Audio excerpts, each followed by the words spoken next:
केन्द्रमंत्री धर्मेन्द्र प्रधान इस्तीफा पर राज्य में जोर धरी राजनैतिक बयानबाजी कांग्रेस और बीजेडी राज्य सरकार को टार्गेट करछंती। पीसी सभापति भक्तचरण दास कहते केन्द्र में धर्मेन्द्र प्रधान इस्तीफा देबा पर राज्य में गणशिक्षा मंत्री मध्य इस्तीफा देबा उचित। 7 दिन भितर गणशिक्षा मंत्री इस्तीफा न देले आगामी दिन में ओडिशा बंद हेबो। राज्यर जेएनजी आंदोलन हेले तांको सहित राज्य कांग्रेस ठिया हेबो। आगुकू राज्य में व्यापक जेएनजी आंदोलन हेबो बोली कहछंती। सेपटे बीजेडी मध्य गणशिक्षा मंत्री काहेकि इस्तीफा देई नाहांती बोली प्रश्न करछि। वरिष्ठ बीजेडी नेता महेश साहू कहते पाठ्य पुस्तक में 2000 अधिक त्रुटि बाहरी। राज्य सरकार नीति आदर्श एठी कुआडे गला बोली प्रश्न करते। बीजेडी और कांग्रेस को टार्गेट करिछि बीजेपी।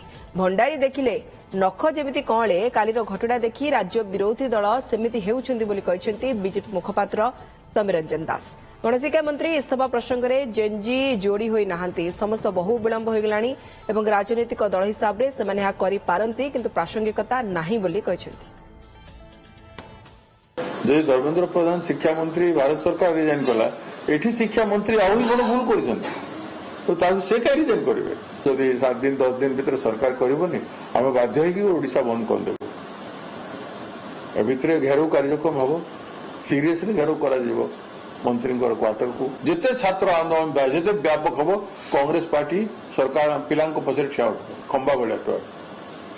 विद्यालय गणशिक्षा मंत्री आज तारीख में 2000 ऊर्ध्व भूल थिबा परे भी मध्य आज तारीख में कौ नीति नैतिकता आदर्श देखई खाली गोटे कथा कहतु केन्द्र मंत्री ढांचार नुहे ओडिशा रे जो आज जो प्रकार प्रश्नपत्र विभ्राट होगी विभिन्न प्रकार भूल तथ्य आज पिला दि जाऊे आज तारीख में पुस्तक दि जाई पारने सेतबेले गोटे नीति नैतिकता कौन एक्शन देइछन्ति। भंडारी देखिले नख कळे जेमते हमर गोटे ओडिया रे प्रोभर्ब अछि तेनु गत दिनर कालीर कथा देखिकिरी आज जो जदि एई परिभाव से कहउथिबे ए कथार किछि प्रासंगिकता नै इट इज टू लेट। जदि ए संपर्क रे जदि कोन तांकर कथा थिला ए संपर्क रे बहुत विलंब होई सारलेनी तेनु आज दिन रे एई कथा को से माने कटाद करिया पे चाहिले ता देरे किछि प्रासंगिकता पड़िबनी ताहा राजनैतिक दल हिसाब रे से माने करि पारंती। राजनैतिक political party every political party has the right to do their job so they can do it but या सहित जेएनजी को जोड़िबार किसी कारण नहीं। या कौन जेएनजी ओडिशा रे या सहित इन्वॉल्व हेबे एपरि भाबरे किछि देखा जाउ नहीं।